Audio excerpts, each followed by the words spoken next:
Fala aí galera, tudo beleza? Eu vim fazer uma resenha sobre o monopod que eu comprei e que eu uso pra fazer minhas fotos, né?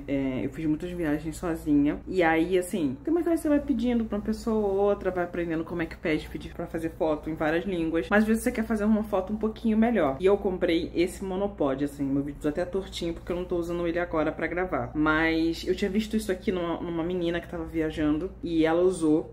E é maravilhoso, porque ele tem várias funções, né?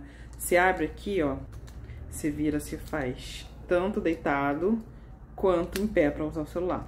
E aí ele abre aqui você coloca um controlezinho, então você tá distante, você consegue fazer a foto sem precisar ficar usando a mão lá pra poder avisar o celular. E ele abre aqui, e quando ele abre aqui, ele vira um tripé. Deixa eu ver se eu consigo mostrar assim. Ele vira um tripé.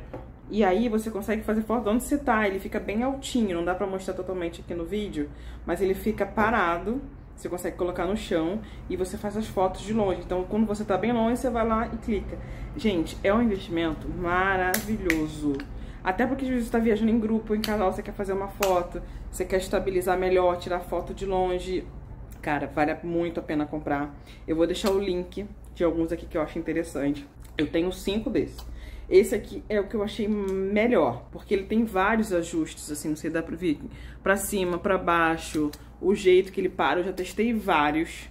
E assim, já comprei alguns também, assim, bem baratinhos, quebraram muito rápido, ou então a bateria do controle era muito ruim. Esse aqui eu recomendo de todos os que eu tenho, que é o que eu mais uso e ele fica compacto, né? Eu tenho até alguns melhorzinhos, mas eles não são tão compactos, ó. Você leva pra qualquer lugar, você coloca na sua mochila de viagem. Então, assim, muito bom, vale a pena. E eu vou deixar o link aqui pra vocês. Se vocês tiverem algum pra recomendar, coloca aí nos comentários também.